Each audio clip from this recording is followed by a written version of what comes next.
জুলুম যারা করলা বন্ধু হারাইলা দোকন জনম জনম কে দিও তোমার হবে না মাসুল একবার ভেবে দেখো না তোমার কোথায় ঠিকানা একবার ভেবে দেখো না তোমার কোথায় ঠিকানা এখনো তো আছে সময় এখনো তো আছে সময় বুঝো তোমার ভুল জনম জনম কে দিও তোমার হবে না মাসুল বলেন জুলুম যারা করলা বন্ধু হারাইলা দোকন জনম জনম কে দিও তোমার হবে না মাসুল একবার ভেবে দেখো না তোমার কোথায় ঠিকানা একবার ভেবে দেখো না তোমার কোথায় ঠিকানা এখনো তো আছে সময় এখনো তো আছে সময় বুঝো তোমার ভুল জনম জনম কে দিও তোমার হবে না মাসুল বৃষ্টি যখন আসে বন্ধু শীতল মরুভূমি তওবা করো ক্ষমা পাবে বলে গেলাম আমি বৃষ্টি যখন আসে বন্ধু শীতল মরুভূমি তওবা করো ক্ষমা পাবে বলে গেলাম আমি তোমার জীবন মোহনা কোথায় সে তো জানো না তোমার জীবন মোহনা কোথায় সে তো জানো না ক্ষমা যদি না পাও বন্ধু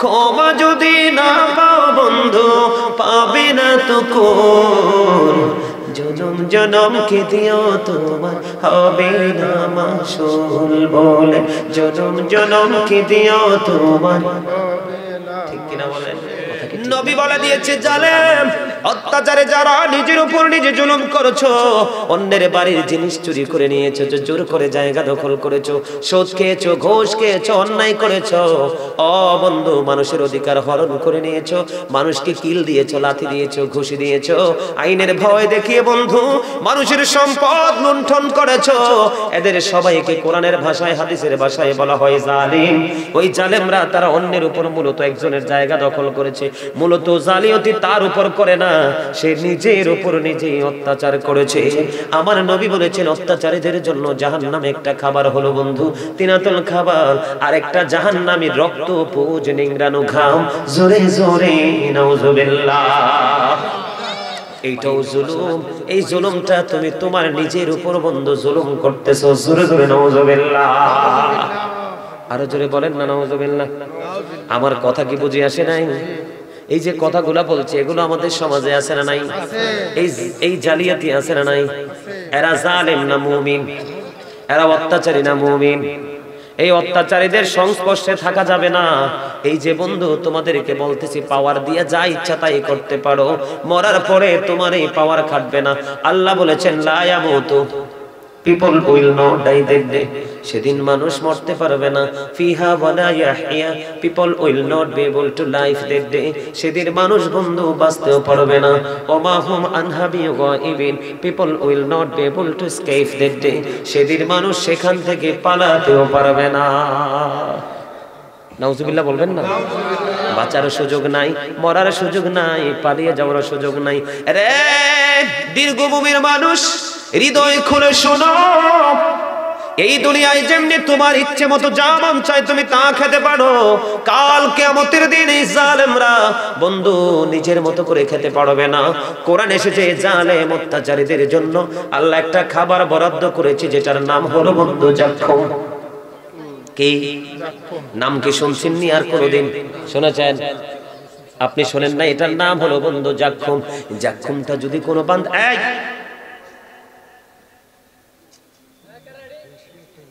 জাক্কুমটা যদি কোন জিন্দা মানুষের সামনে ধরে বন্ধু, অটোমেটিক্যালি দাঁতগুলো সবগুলো ঝরে পড়ে যাবে। পাকা আম যেমনি একটু বাতাস লাগলে ঝরে যায়, পেটের ভিতর যদি একটুখানি যায় ভিতর থেকে সব কিছু লিকুইড হয়ে বের হয়ে যাবে।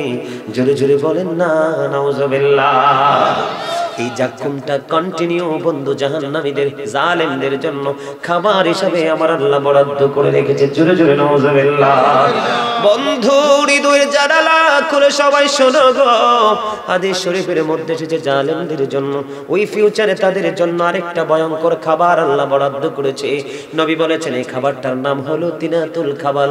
ইয়া রাসূলুল্লাহ, ইয়া হাবিবাল্লাহ, নবী গো এই তিনাতুল খাবালটা কি গো নবী? নবী বললেন আরেকটা জাহান্নামের নিংড়ানো রক্ত এবং পুজ অথবা ঘাম। ঘাম কি খাওয়া যাবে? ঘামে যদি ঘেমে যায় একটা মানুষের বডি তো দুর্গন্ধ হয়, খাওয়া তো থাক দূরে, তার পাশেও বন্ধ দাঁড়াইতে দেই না। ঠিক কিনা বলেন? নবী বলে দিয়েছে জালেম অত্যাচারে যারা নিজের উপর নিজে জুলুম করেছো, অন্যের বাড়ির জিনিস চুরি করে নিয়েছো, জোর করে জায়গা দখল করেছো, সুদ খেয়েছো, ঘুষ খেয়েছো, অন্যায় করেছো, বন্ধু মানুষের অধিকার হরণ করে নিয়েছো, মানুষকে কিল দিয়েছো, লাথি দিয়েছো, ঘুষি দিয়েছো, আইনের ভয় দেখিয়ে বন্ধু মানুষের সম্পদ লুণ্ঠন করেছো। এদের সবাইকে কোরআনের ভাষায় হাদিসের ভাষায় বলা হয় জালিম। ওই জালেমরা তারা অন্যের উপর মূলত একজনের জায়গা দখল করেছে, মূলত জালিয়াতি তার উপর করে না, সে নিজের উপর নিজেই অত্যাচার করেছে।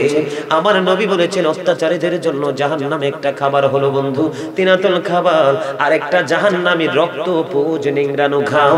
জোরে জোরে নাউজুবিল্লাহ। পানির পিপাসা লাগলে যদি পানি না পায় মানুষ কলিজা ফেটে মারা যাবে, ঠিক কিনা? জাহান্নামীদের জন্য হাদিস শরীফের মধ্যে এসেছে বন্ধু এই জালেম অত্যাচারী নোংরামি যারা করেছে তাদের জন্য আল্লাহ রাব্বুল আলামিন জাহান্নামে এত গরম পানি বন্ধু তপ্ত পানি রেখে দিয়েছে। হাদিস শরীফের মধ্যে এসেছে পিপাসায় যখন তারা ছটফট শুরু করবে তখন আল্লাহ রাব্বুল আলামিন তাদের জন্য বন্ধু তপ্ত গরম পানিটা মাথা দিয়ে ঢেলে দিবে। এই গরম পানি মাথায় ডালতে দেরি রে সব কিছু বন্ধু লিকুইড বোঝেননি একেবারে নরম একবারে তরল হয়ে যাবে। ওই যে বলেছি কত কষ্ট কত যন্ত্রণা, অবন্ধ কেমন করে সইবে রে মুসলমান, কেমন করে সহ্য করবা বন্ধু গো। এই জন্য আমার আল্লাহ রেখে রেখে বলে দিয়েছে, আল্লাহ বলে দিয়েছেন join with my dear people come to my paradise. আমার নবী বলেছে বাঁচতে যদি চাও আমার প্রিয় বান্দাদের সাথে যুক্ত হয়ে যাও।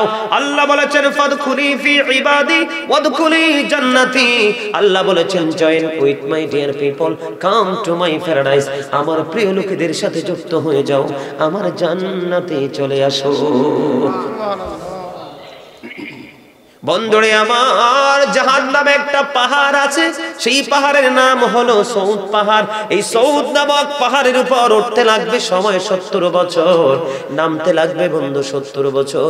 পাপীরা জালেমরা অত্যাচারীরা এই পাহাড়ের চূড়ায় উঠতে থাকবে নামতে থাকবে, আর অন্যান্য আযাবও তাদের জন্য বহাল থাকবে। বন্ধু সবাই জানি জাহান্নামের আগুন আগুন, কিন্তু তার ভয়াবহতা কত আমরা সেটা জানি না। হযরতে আবু হুরায়রা রাদিয়াল্লাহু তাআলা আনহু থেকে বর্ণিত আমার নবী বলে দিয়েছেন বন্ধু জাহান্নামের আগুনকে আল্লাহ 1000 বছর তাপ দিল, আগুনের রং হয়ে গেছে বন্ধু লাল, আরো 1000 বছর তাপ দিল, আগুন তপ্ত করে রেখেছে জোরে জোরে নাউজুবিল্লাহ। জাহান্নামীদের কোনো উপায় নাই, তাদের বন্ধু তাদের কোনো উপায় নাই, তারা কোল কিনারা খুঁজে পাবে না। আল্লাহ বলেছেন ওমালিস জালিমিনা মিন আনসার, জালেমদের জন্য অত্যাচারীদের জন্য আল্লাহ কোনো সাহায্যকারী কোনো হেল্পার রাখে না। বন্ধুরে আমার জাহান্নামীদের সবচেয়ে কম আযাব হলো আগুনের এক জোড়া জুতা। আগুনের কয় জোড়া জুতা? এক জোড়া জুতা পায়ের মধ্যে বন্ধু পরিয়ে দেওয়া হবে। সেদিন মানুষগুলো উলঙ্গ থাকবে, ল্যাংটা থাকবে। মা আয়েশা সিদ্দিকা রাদিয়াল্লাহু তাআলা আনহা বলল নবী গো নবী, নারী পুরুষ একত্রিত হয়ে তারা উলঙ্গ হয়ে উঠবে গো। সেদিন কেউ কি কারো দিকে নজর দিবে না। আমার নবী বলল, আয়েশা রে, ও আয়েশা, সেদিনটা তো ভয়ঙ্কর, এত বিপজ্জনক, এত ভয়ঙ্কর রূপ ধারণ করবে রে আয়েশা, কেউ কারো দিকে নজর দেওয়ার মতো কোনো সুযোগ থাকবে না। আপন আপন চিন্তায় তারা বিভোর থাকবে রে আয়েশা। কেমন করে বন্ধু মানুষগুলো সহ্য করবে? বন্ধু তোমাদেরকে কেমন করে বললে বন্ধু তোমরা বুঝবা? আমার নবী বলেছে, বন্ধু হৃদয় খুলে তোমরা শোনো গো, কেমন করে বন্ধু বাঁচবা? বাঁচার উপায় নাই, মরার উপায় নাই, এখান থেকে পালিয়ে যাওয়ার কোনো ব্যবস্থা নাই। বন্ধুরে, বর্তমানে পৃথিবী থেকে সূর্যটা 9,13,00,000 মাইল দূরে। কত? 9,13,00,000 মাইল দূরে বন্ধু সূর্য। সূর্যের আলো পৃথিবীতে আসতে সময় লাগে মাত্র 8 মিনিট 20 সেকেন্ড। প্রতি সেকেন্ডে 1,86,000 মাইল বেগে পৃথিবীর দিকে ছুটে আসে। বন্ধু কেন আসলাম আমি? কাল কিয়ামতের দিন এই যে সূর্যের এত তাপ, এত কঠিন রৌদ্র, অনেক আবরণ ভেদ করে সূর্যের আলো আসে, রৌদ্রের তাপ আসে, মানুষ সইতে পারে না এত দূর থেকে। কিয়ামতের দিন সূর্যটা মাত্র সোয়া হাত উপরে থাকবে। কত? সোয়া হাত উপরে থাকবে রে। ডাইরেক্টলি তার মাথায় বন্ধু তাপ পড়বে। কুরবানির গরু ঈদের দিন, কুরবানির ঈদের দিন মুসলমানের ঘরে যেমনি করে বন্ধু গোস্তের পাতিলে গোস্ত টকবক টকবক করে উতরাইতে থাকবে, সেদিন বন্ধু সূর্যের তাপে মানুষের মাথার মগজ টকবক করে উতরাবে। কারো নালা পর্যন্ত, কারো হাঁটু পর্যন্ত, কারো মাজা পর্যন্ত, আবার কারো পুরো শরীর বন্ধু ঘামের মধ্যে ডুবে থাকবে। ওই যে বলেছি লা ইয়ামুতু, মরতে পারবা না, চিৎকার চেঁচামেচি করবে, পুরো পরিবেশ দুর্গন্ধ হয়ে যাবে বন্ধু। আল্লাহ বলেছেন লা ইয়ামুতু, people will not die, dead বাঁচতে পারবে না মানুষ সেদিন। আল্লাহ বলেছেন ফিহা ওয়ালা ইয়াহইয়া, people will not be able to life dead, সেদিন মানুষ বাঁচতে পারবে না। আল্লাহ বলেছেন ওমা হুমান হাবি গায়বি, people will not be able to escape dead, মানুষ সেখান থেকে সেদিন পালাইতেও পারবে না। জোরে জোরে নাউজুবিল্লাহ। আমি আপনাদেরকে বলে রাখি বন্ধু, আজকে বড় লোকেরা, ক্ষমতাসীনরা দলবল নিয়ে বন্ধু তারা নিরীহ মানুষের উপর অত্যাচার করে, করে কি করে না? কথা বলেন না? এই সম্পদ জোগাড় করে কার জন্য? সন্তানের জন্য, ঠিক কিনা? ফ্যামিলিতে বউ আছে, বাচ্চা আছে, বাচ্চাদের জন্য। আমি আপনাদেরকে একটা মেসেজ দিতে চাই বন্ধু, কোরআন শরীফের 19 পারা সূরা শুআরা মনে রেখে যান। কোরআন শরীফের 19 পারা সূরা শুআরার 88 নম্বর আয়াতে আমার আল্লাহ বলেছেন ইয়াউমা লা ইয়ানফাউ মালু ওয়ালা বানুন, কিয়ামতের দিন আপনার ধন সম্পদ, সন্তান সন্ততি কোনো কাজে আসবে না। কি করবেন সেদিন? বাঁচারও সুযোগ নাই, মরারও সুযোগ নাই, পালিয়ে যাওয়ারও। আল্লাহ তো আগেই ঘোষণা দিয়ে দিয়েছে আমি তাদের জন্য কোনো সাহায্যকারীও রাখি নাই। বলেছে কে? আল্লাহ। দেখছেন এই যে 4টা ছেলে আসলো এখন মোবাইল নিয়ে, মনে হয় যেটা শুটিং স্পট। কি মনে হয় এখানে শুটিং চলতেছে? কি চলতেছে?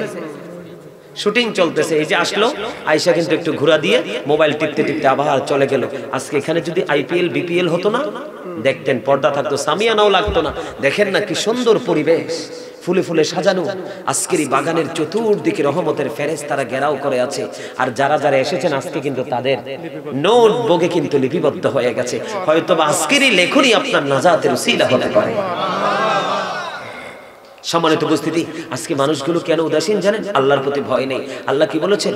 আল্লাযীনা আমানু, যারা ঈমান এনেছে, ওয়াকানু ইয়াত্তাকুন, এবং তাকওয়া অবলম্বন করেছে, লাহুমুল বুশরা, তাদের জন্য সুসংবাদ, ফিল হায়াতিদ দুনিয়া, দুনিয়ার জীবন। জুলুম যারা করলা বন্ধু, হারাইলা দোকন, জনম জনম কে দিও তোমার হবে না মাসুল, একবার ভেবে দেখো না তোমার কোথায় ঠিকানা, একবার ভেবে দেখো না তোমার কোথায় ঠিকানা। এখনো তো আছে সময়, এখনো তো আছে সময়, বুঝো তোমার ভুল, জনম জনম কে দিও তোমার হবে না মাসুল।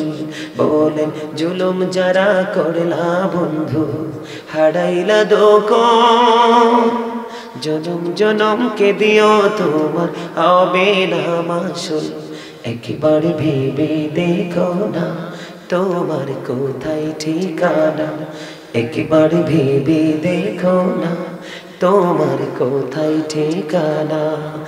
এখনো তো আছে সময়, এখনো তো আছে সময়, বোঝো তোমার ভুল। জনম জনমকে দিও তোমার হবে না মাসুল। বৃষ্টি যখন আসে বন্ধু শীতল মরুভূমি, তওবা করো ক্ষমা পাবে বলে গেলাম আমি। বৃষ্টি যখন আসে বন্ধু শীতল মরুভূমি, তওবা করো ক্ষমা পাবে বলে গেলাম আমি। তোমার জীবন মোহনা কোথায় সে তো জানো না, তোমার জীবন মোহনা কোথায় সে তো জানো না। ক্ষমা যদি না পাও বন্ধু, ক্ষমা যদি না পাও বন্ধু, পাবে না তো কোন। জনম জনমকে দিও তোমার হবে না মাসুল। বলে জনম জনমকে দিও তোমার হবে না মাসুল। কথা কি ঠিক না? গজলটা আমার নিজের লেখা। কখন লিখছি জানেন? এটা কখন লিখেছি? যখন করোনায় বাংলাদেশে আসছিল না, করোনা ওমিক্রন ডেল্টা ভেরিয়েন্ট আসলো না, তখন কিন্তু অনেক ধনী লোকেদের নির্মম নিবিড় অত্যাচার দেখেছি। তখন গজলটা কখন লিখছি জানেন? যখন দেখলাম বড় লোকের বাসায় রিক্সাওয়ালা, ভ্যানওয়ালা, ধরেন একজন মেতর, একজন জুতা সেলাই করে, এইরকম আমাদের নিম্ন শ্রেণীর মানুষ আছে না? যখন দেখলাম এই করোনাতে মানুষের সবগুলো থমকে দাঁড়িয়ে গেল, স্থবির হয়ে গেল পৃথিবীর আচার আচরণ, ঠিক কিনা বলেন? দেখেন আমরা মুসলমান, আমাদের লজ্জা নাই যে নাই, কতটুকু নাই। গরু, ছাগল, হাঁস, মুরগি, বড়ি, বেকরা, আল্লাহর যত সৃষ্টি সবার জন্য পৃথিবী ছিল ওপেন, উন্মুক্ত, কিন্তু শুধু মানুষের জন্য ছিল প্রতিবন্ধকতার এক বেড়াজাল, ঠিক না? প্রতিবন্ধকতার এক শক্ত প্রাচীর ছিল শুধু মানুষের জন্য। কারণ অন্যায় তো মানুষই করে, অত্যাচার তো মানুষই করে। পশু পাখি এরা অবলা প্রাণী, এরা অন্যায় কি অত্যাচার জুলুম কি এরা কিছুই বুঝে? দেখেন তাদেরকে নির্মম মৃত্যু হয়েছে, ওর ওপেনলি দেদারছে ঘুরে বেরিয়েছে। কিন্তু তার মধ্যে মানুষের মধ্যে কিছু ক্লাসিফাই ছিল, এদিকে দেখা, মানুষের মধ্যেও কিছু ক্লাস ছিল।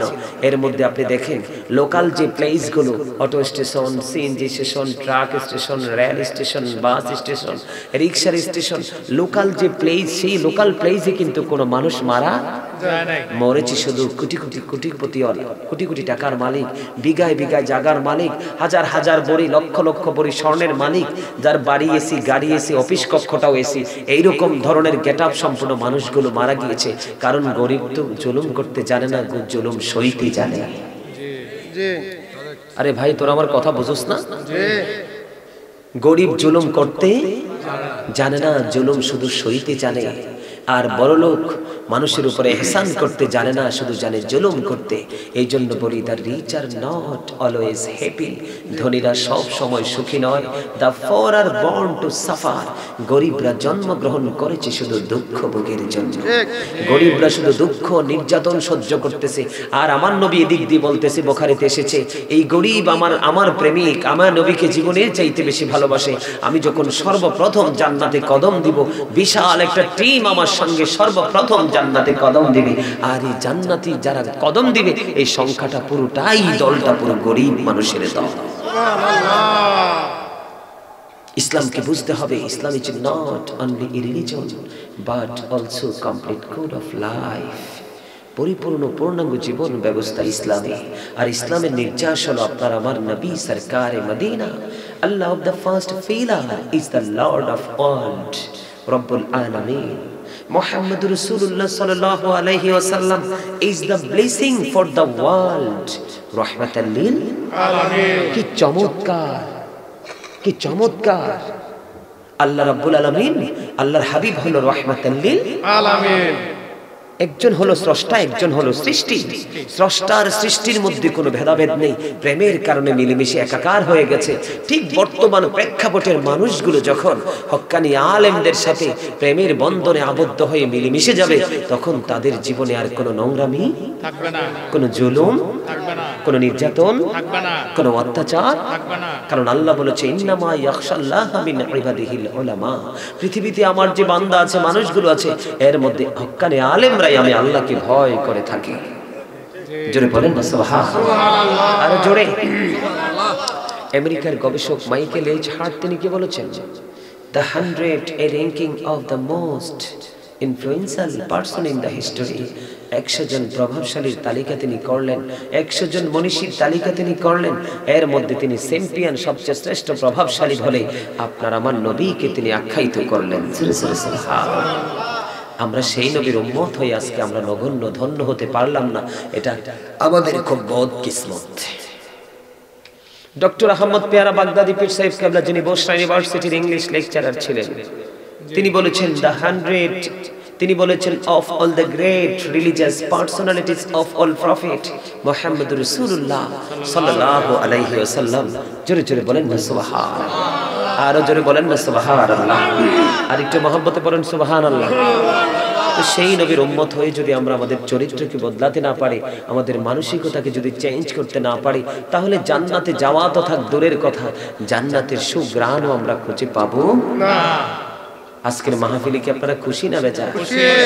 আপনারা যারা এই পর্যন্ত এসেছিলেন, বসেছেন, আপনারা সবাই সাকসেস। শয়তানকে হারিয়েছেন, আল্লাহ মহা খুশি, ফেরেশতারাও খুশি। আর যারা আসতে পারেনি, ওনাকে ডাকছেন কেন বলেন? না না, আমার কিছু লাগবে না, আমার কিছু লাগবে না। আমি একটু ব্যতিক্রম মানুষ। আমি মানুষের বাড়িতে, দেশের বাইরে গেলেও কিছু খাই না। এই যে মাহফিল প্রতিদিন এক জেলা থেকে আরেক জেলা, এক জায়গা থেকে আরেক জেলা দৌড়াইতেছে, আমি কোথাও কোনো কিছু খাই না। না না, চা কফি পানি টানি কোনো কিছুই খাই না, যেটুকু খাই ঘরেরই খাই। আর আমি মাছ গোস্ত টোটালি খাই না, 12 মাস সারা জীবন সবজি খাই, শুধু একমাত্র নিজের ঘরের। এই যে আমার ছেলেরা আছে আর লোক আসছে, সবাই জানে, শুধু একমাত্র আমার ঘরের খাবার ছাড়া আমি বাহিরের রেস্টুরেন্ট বলেন, হোটেল যাই বলেন, কোনো খাবার শুকনা বলেন, ভিজা বলেন, কোনো খাবার আমি খাই না। এমন বাইরের পানিও খাই না। ওই যে মাস্টার সাহেব জানে কেন খাই না, আজকে একটা এক্সাম্পল দেই, কেন খাই না জানেন? আমার কাছে বর্তমান সময়ের মানুষগুলো পছন্দ হয় না, নারী বলেন পুরুষ বলেন। এই জন্য দেখছ না, ওই যে ছেলেটাকে ধমক দিলাম, তোমাকে আন্তরিকভাবে মোবারকবাদ, তোমাকে আমি বকা দিয়েছি, কিন্তু তারপরও তুমি ধৈর্য ধরে বসেছিলে। এটাই হলো প্রকৃত আল্লাহর রাসূলের প্রেমিক, আল্লাহর বান্দাদের পরিচয়। আমি কিন্তু এখন টিচিং প্রফেশনে আছি, আমি টিচার, তোমাদেরকে টিচিং দিচ্ছি। পৃথিবীর কোনো বিষয় নিয়ে নেই, তোমাদেরকে আধ্যাত্মিকতা নিয়ে, পরকাল নিয়ে দিচ্ছি। তোমরা রাগ করোনি, তুমি বিশেষ করে তুমি রাগ করোনি, তুমি ধৈর্য ধরে বসেছো। এটাই হলো প্রকৃত মুসলমানের কাজ। ঠিক। পৃথিবীতে বেঁচে ততদিন থাকবেন, আপনাদেরকে বলছি, পৃথিবীতে যতদিন বেঁচে থাকবেন, যদি কোনো বিগ পারসন যারা আছে, বড় মানুষ যারা আছে, তাদের পরিবেশে যখন বসবেন, নিজেকে মনে করবেন আই এম এ জিরো, মনে করবেন আমি কিছু না, আজকে এখান থেকে কিছু নিতে এসেছি। তখনই একদিন আপনি ধীরে ধীরে অনেক জ্ঞানী হয়ে যাবেন এবং যাওয়ার আগে মুমিন হয়ে কবরে যেতে পারবেন। জোরে বলেন না আলহামদুলিল্লাহ। আরো জোরে আরেকটু মহব্বতে। আমার কথায় তুমি কষ্ট পাইছো? আজকে যদি তুমি টুপি দিয়ে আসতে, তোমার একটা সুন্নাত আমল হয়ে যেত। বর্তমান ছেলেরা কিন্তু টুপি পরে না। এই তোমাদের সবার মাঝে কিন্তু সে আজকে মডেল। তোমার নাম কি ভাই? তোমার নাম কি? গোলাম মুস্তাফা। আজকে সবগুলো যুবকের মধ্যে আমি চ্যাম্পিয়ন তাকেই বলবো। কেন? সে মনের অজান্তে দেখে যে এখানে আরেকটা আছে, ওই যে এখানে আরেকটা আছে, কিছু ওই যে আমার সামনে আরেকটা আছে, কিছু ছেলে আছে, তাদেরকে আমি আজকে তোমাদের অসংখ্য যুবকের মাঝে তাদেরকে মডেল বলবো। এই যে আরেকটা আছে এদিকে। এই যে এগুলো যখন সুন্নাত বিলীন হয়ে যায়, কি হয়ে যায়? যখন কোন সুন্নাত কি হয়ে যায়? বিলীন হয়ে যায়, মানে ধ্বংস হয়ে যায়। কি হয়ে যায় মানে কি? ধ্বংস মানে কি? এই আমলটা মানুষ করছে না, এর মধ্যেই তুমি একটা সুন্নাত আমল শুরু করে দিলে, তোমাকে দেখে তোমার ফ্রেন্ড সার্কেল আমল করতে থাকলো। যত আমল করবে এই সওয়াবের জন্য তুমি প্রত্যেকটা পার্সন থেকে তুমি আলাদা একটা পার্সেন্টেজ পাবে, কিন্তু যিনি আমল করলো ওনার সওয়াব কোনো কমানো হবে না। মনে রাখতে হবে। আমার দিকে তাকান। যখন পৃথিবীতে ইসলামের আবির্ভাব হয়েছিল, ইসলাম এসেছিল, তখন কিন্তু ইসলাম ছিল গরিব। গরিব কাকে বলে? যার দৌলত নাই তাকে তো গরিব বলে। ইসলামকে কেন গরিব বললাম? কারণ তখন ইসলাম গ্রহণ করার মতো কোনো মানুষ, এই জন্য তখন ছিল ইসলাম গরিব, এই জন্য সেই অবস্থাটা ছিল একেবারেই খারাপ, নোংরা বিপজ্জনক পরিস্থিতি ছিল। ধীরে ধীরে মানুষ ইসলামের সুশীতল ছায়াতলে আসলো, ইসলামটা অনেক ধনী হয়ে গেল, এটা অনেক পাওয়ারফুল পপুলার হয়ে গেল। তখন মানুষের আনাচে কানাচে ঘরে ঘরে আল্লাহ রহমত চলে গেল। এখন কিন্তু আবার ইসলাম ধীরে ধীরে গরিব হয়ে যাচ্ছে। তার মানে ইসলামের আইনগুলো মানুষ ধীরে ধীরে নিজের মধ্য থেকে ডিলেট করে দিচ্ছে, সে আমল মানুষ করছে না। ইসলাম আবার ধীরে ধীরে ছোট হয়ে যাচ্ছে, গরিব হয়ে যাচ্ছে। ইসলাম যত গরিব হবে মানুষের জীবন তত সংকুচিত হয়ে যাবে। আমি কেন বললাম কারো বাড়িতে খাই না? সত্যিকার অর্থে আজকে মিডিয়ার সামনে বলছি, আমি মানুষকে পছন্দ করি না। আপনারা আমাকে যাই বলবেন, ম্যাক্সিমাম নারী দায়ুস, ম্যাক্সিমাম নারী দায়ুস। আমি কার হাতের খাবার খাবো? আল্লাহ রাব্বুল আলামিন এই জবান যদি পবিত্র না থাকে, আমি হাজার চেঁচামেচি করলে, চিৎকার করলে আল্লাহ দোয়া কবুল করবে না। ইবাদতকে আল্লাহর দরবারে পৌঁছাতে হলে আপনাকে বডি এবং মুখ নাফাক রাখতে হবে। আপনি যখন কারো মুখোমুখি দাঁড়াই কথা বলবেন, মুখে যদি দুর্গন্ধ থাকে, আপনার সামনে কি কেউ থাকবে? নামাজে যখন দাঁড়াবেন, কারো মুখে যদি সিগারেট ধূমপান করার কারণে, স্মোকিং করার কারণে দুর্গন্ধ থাকে, তার পাশে কি নামাজ পড়বে? সম্মানিত উপস্থিতি, একটা হলো প্রত্যেকটা মানুষ কিন্তু ডাবল কি, একটা হলো বডি, একটা হলো আত্মা। প্রত্যেকটা মানুষ কি, এই বডির কিন্তু কোনো পাওয়ার নাই, এটা কিন্তু পাওয়ারলেস বডি। এটা কি পাওয়ারলেস বডি। এক সময় কিন্তু এইটা ক্ষমতা, এই বডির ক্ষমতা শেষ হয়ে যাবে, নিঃশেষ হয়ে যাবে, বিলীন হয়ে যাবে। কিন্তু ভিতরে একটা মানুষ আছে, এটাকে আল্লাহ বলেছেন কখনো ইয়া আইয়ুহান নাস, আবার কখনো বলেছেন ইয়া আইয়ুহাল ইনসান। বাংলাতে আমরা বলি মানুষ, ইংলিশে বলে ম্যান অথবা পারসন। আর ইংলিশ এটা হলো বাহিরের মানুষের সংক্ষিপ্ত পরিচয়। ভিতরে আর একটা মানুষ আছে, এই মানুষের নাম আল্লাহ কোরআনে রেখেছেন রূহ। ইংলিশে বলা হয় সোল, বাংলাতে বলা হয় আত্মা। আল্লাহ বলেছেন say the soul is the warder of my lord, ওলি রূহু মিন আমরি রব্বি। আত্মাটা হলো আল্লাহর ওয়ার্ডার। ফার্স্ট টেন্স আলমে রোহা, প্রেজেন্ট টেন্স পৃথিবী, ফিউচার টেন্স বর্তমান জীবন। এখানে বিষয় হলো আল্লাহ কিন্তু বডিকে ঘিরে কথা বলেনি, বলেছে আত্মাকে ঘিরে। আত্মার কোনো ক্ষয় নেই, আত্মার কোনো বিনাশ নেই, আত্মার কোনো মরণ নেই। এটা ছিল আলমে রোহায় রুহের জগৎ, এখনো বডি হয়ে আছে পৃথিবীতে। আরেকদিন বডি থেকে মায়নাস হয়ে চলে যাবে কোথায়? কথা বলে না। তাহলে দুইটা বডির দুইটা খাবার, দুইটা প্রাণীর দুইটা। আত্মার খাবার হলো তাকওয়া, প্রেম, আর বডির খাবার হলো পৃথিবীর উপার্জিত হালাল খাবার। কথা কি বুঝে আসছে? এখন যাদের আত্মাটা সচেতন, তার বডিও সচেতন। যার আত্মা গাফেল, তার বডিও গাফেল। কথা বলেন না কেন? কথা বুঝেন নাই? দেখবেন মিলাদ হইলে, মাহফিল হইলে, বিয়ে হইলে, মুসলমানি হইলে, খতনা করাল হলে, সমাজের যত সুৎখুর আছে, বেনামাজি আছে, দায়ুস আছে, বেপরদাশীল মহিলা আছে, এটি কেউ এসে রসুন ছোলায়, কেউ এসে আদা চলে। আর বড়লোক বাড়ির মানুষ মনে করে আরে আমার হেল্পার চলে আসছে। কি আসছে? কিন্তু তুমি তো জানো না উনি যে প্রস্রাব করার পরে ভালো করে পানি খরচ করে নাই। তুমি তো জানো না উনি পায়খানা করার পরে ভালো করে ইস্তেঞ্জা, পবিত্রতা অর্জন করে নাই। যেই সিস্টেমে ইস্তেঞ্জা করতে হবে, পবিত্রতা অর্জন করতে হবে আপনাকে ইস্তেঞ্জা করার পর, সেইটা কিন্তু সে জানে। কথা বলেন না কেন? আপনি কিন্তু হেল্পার হিসাবে সেই চোখে দেখছেন। একজন সচেতন মানুষ চিন্তা করবে যে কে কাজটা করছে। এই যে বাবুর্চিদের হাতে রান্না আমার কাছে আরো বেশি ঘৃণা। আপনারা আজকে থেকে ফলো করবেন আমার কথাগুলো, দেখবেন এক হাতে সিগারেট খাচ্ছে, আরেক হাতে আপনার খাবার পরিবেশন করছে। রান্না করা অবস্থা সে প্রস্রাবখানায় চলে গেছে, ঘটি ধরছে, সাবান দিয়ে হাত না ধুয়ে আবার আপনার রান্না সে ওপেন করে দিয়েছে। কারণ তার তো তাড়াহুড়ি, আপনাকে সময় মতো খাবারটা প্রেজেন্ট করতে হবে। এইগুলো সূক্ষ্ম বিভাগ দিয়ে চিন্তা করবেন। আজকে খাবারটা কিভাবে খেলে আমরা সুস্থ থাকতে পারবো, সেই জিনিসটাই তো আমরা জানি না মুসলমান। এই জন্য আমি কি বলছি জানেন, আমার এটাও আমার লেখা একটা গজল, একটু শোনাবো? তোমরা শুনবা? বিশেষ করে যুবকরা তোমরা শুনবা? আমার কথায় তোমরা অনেকে রাগ করছো। ভালো যে বাঁচতে পারে সে শাসনও করতে পারে। আমি তো তোমাদেরকে শাসন করেছি, শাসন করার অধিকার তোমাকে আল্লাহ দিয়েছে। কে দিয়েছে? পৃথিবীর কারো কাছ থেকে পাইনি, স্বয়ং আল্লাহ হাতে তুলে দিয়েছে। কিভাবে শাসন?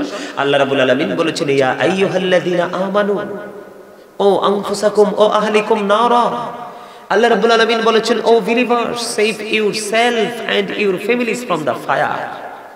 ঈমানদারদেরকে ডেকে বলেছে তোমরা জাহান্নাম থেকে বাঁচো এবং তোমাদের পরিবারকেও জাহান্নাম থেকে বাঁচাও, তোমাদের আহালকেও জাহান্নাম থেকে বাঁচাও। তো আমি তো তোমাদেরকে জাহান্নাম থেকে বাঁচাতে হলে তোমাদেরকে শাসন করতেই হবে। কারণ শাসন যদি তোমাদেরকে আমরা না করি, তখন কিন্তু তোমরা তোমাদের ভুলটা বুঝতে পারবে না। ঠিক না বে? ঠিক। আমি একটা গজল লিখেছিলাম ওই যে করোনাতে, রিক্সাওয়ালা তারা কাপড় তারা ইনকাম করতে পারে না, ভাষা ভাড়াটা কিভাবে দিবে বলেন? খাবারে তো খেয়ে বাঁচতে পারে নাই, অনেক আছে না? কিন্তু ভাড়াটিয়াকে মালিক থাকতেও তো পারে না, ভিটামাটি নেই, কোথায় যাবে বাচ্চা কাচ্চা নিয়ে? ঘরের আসবাবপত্র বিক্রি করে মালিকের ভাড়া দিয়েছে, তার প্রতি একটু এহসান করে নাই। তখন আমি একটা গজল লিখেছিলাম, এটা লিখছিলাম জুলুম নিয়ে, আর তখন লিখেছি, বলবো? রূপে মানুষে তো সুন্দর, অন্তর ভরা ময়লা, হারিয়েছে সুখের জীবন, আছে শুধু জ্বালা। রূপে মানুষে তো সুন্দর, অন্তর ভরা ময়লা, হারিয়েছে সুখের জীবন, আছে শুধু জ্বালা। জ্বলছি দিবানিশি, ভুলে গেছি হাসি, বলেন জ্বলছি দিবানিশি, ভুলে গেছি হাসি। জীবন থাকিতে যেন হলো রে মরণ। এই তো যে সুন্দর এই পৃথিবী, স্রষ্টা করেছি সৃজন। যত দেখি আমি তত ভালো লাগে, শীতল হয়ে যায় মন। এই তো যে সুন্দর এই পৃথিবী, স্রষ্টা করেছি সৃজন। চারিদিকে আধার ঘেরা, আলো চলে গেল, চারিদিকে আধার ঘেরা, আলো গেল চলে। এই পৃথিবী করলো পাগল, সবই গেলা ভোলে। ঠিক কিনা বলেন? চারিদিকে আধার ঘেরা, আলো গেল চলে। এই পৃথিবী করলো পাগল, সবই গেলা ভোলে। দুঃখ যখন আসবে এই পৃথিবী হাসবে, দুঃখ যখন আসবে এই পৃথিবী হাসবে। ভুলিবে না প্রভু তোমায়, হবে রে আপন। এই তো যে সুন্দর এই পৃথিবী, স্রষ্টা করেছি সৃজন। ঠিক কিনা বলেন? আমার কথাগুলো কি বাস্তব না? কথাগুলো কি গ্রহণযোগ্য না? ঠিক না? আসলে কি প্রকৃত মুমিন তারা কি পৃথিবীকে আলো দেখে না অন্ধকার? হ্যাঁ, বসেন বসেন, সমস্যা নেই। আসলে প্রকৃত ইমানদাররা পৃথিবীকে কি আলো দেখে না অন্ধকার? আরে ভাই, তোমরা তো বোঝো না, এই যে লাইটের আলো, এটাকে মূল আলো বলা হয় না। মূল আলো হলো গানের আলোই, যেটা আলোকিত হয়, শিক্ষার আলো। মানুষ বলে শিক্ষায় জাতির মেরুদণ্ড, আমি বলবো সুশিক্ষায় জাতির মেরুদণ্ড। আজকে বাংলার জমিনে যথেষ্ট সুশিক্ষার অভাব। আজকে টিচাররা স্বাধীন না, বাচ্চাকে মারতে পারে না, বাচ্চাদেরকে বেত্রাঘাত করতে পারে না, এই জন্য বাচ্চারা টিচারদেরকে ভয়ও পায় না। একটা কথা বললে কি রাগ করবেন?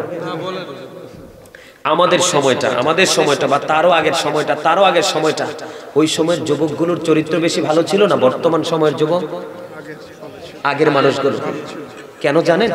আগের মানুষগুলোর চরিত্র সুন্দর থাকার কারণ ছিল, মা বাবার কাছ থেকে থাকতো কঠিন শাসনে, আবার স্কুলে গেলে থাকতো কঠিন শাসনে, আবার সকালে ফুরকানিয়া মাদ্রাসায় গেলে থাকতো কঠিন শাসনে। ঠিক কিনা বলেন? এই তিনটা জায়গা নিয়ে বাচ্চাগুলো একটু আতঙ্কের মধ্যে থাকতো। টিচারের কাছে গেলে পড়াশোনা ঠিক দিতে হবে, আবার বাসায় গেলে মায়ের কাছ থেকে জবাবদিহি করতে হবে পড়াগুলো সঠিকভাবে চারকে দিয়েছে কিনা। সকালবেলা মাদ্রাসায় যেতে হবে, কোরআন তেলাওয়াত করতে হবে, সূরা কেরাত শিখতে হবে। এই তিনটা জায়গাকেই কিন্তু আজকের মুসলমান ধ্বংস করে দিয়েছে।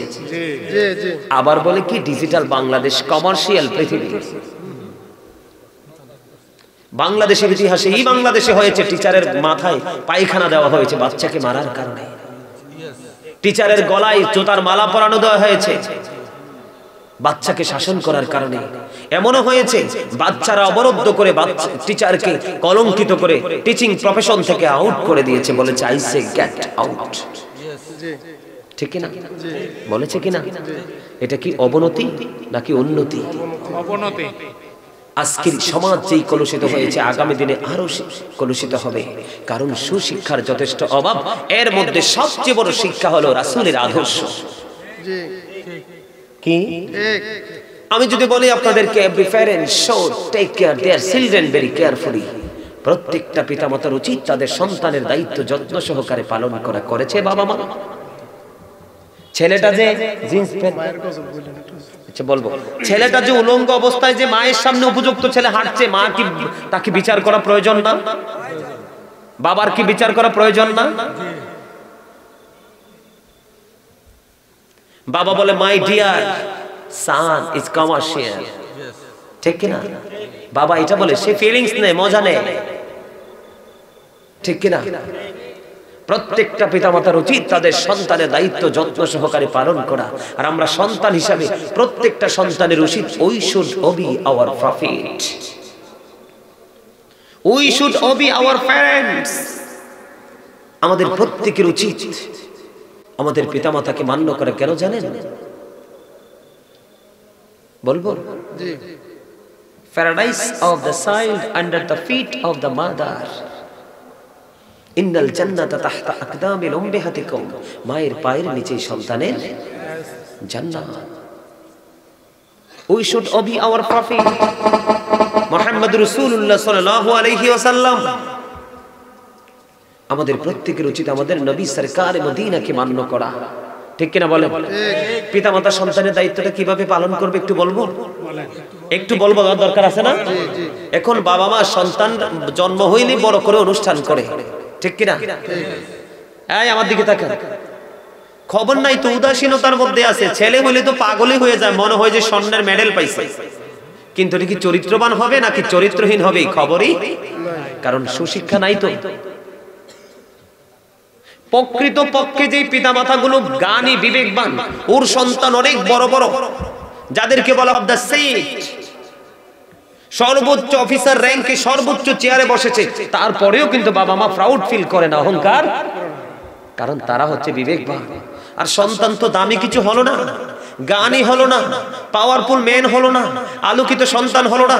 আপনার ছেলে আছে, আপনি পাওয়ার খাটাচ্ছেন। একটা যোগ্য পবিত্র যদি একটা মেয়ে যদি পর্দাশীল মেয়ে হয়, এই মেয়ের কারণে পর্যন্ত বাবা মা জান্নাতি হয়ে যাবে। এই খবর তো আমাদের নাই, শুধু ছেলের বাজারে ঢুকে রয়েছি আমরা। এই আমার দিকে দেখেন, পিতা মাতা কি করতে হবে? সন্তান যখন পৃথিবীতে আসবে, আমার নবী মা খাতুনে জান্নাত ফাতেমাতুজ জাহরা রাদিয়াল্লাহু তাআলা আনহার প্রিয় সন্তান যিনি জান্নাতে আমাদের ইমানদার যুবকদের লিডার হবে, ইমাম হবে, সে হাসান রাদিয়াল্লাহু তাআলা পৃথিবীতে আসতে দেরি আজানের নাই আমার নবী আজান দিয়েছিল।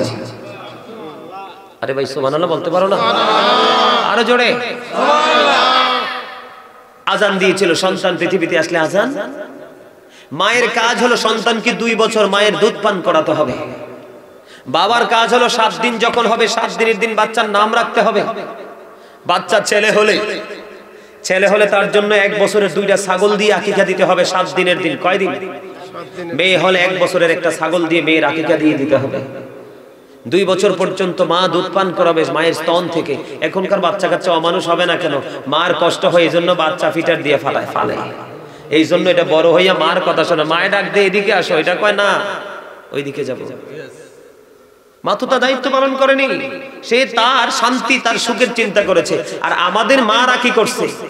পুরো সংসারের ঘানি টানছে, আবার বাচ্চা চিৎকার দিলে বুকের দুধ খাওয়ানোর জন্য চলে এসেছে।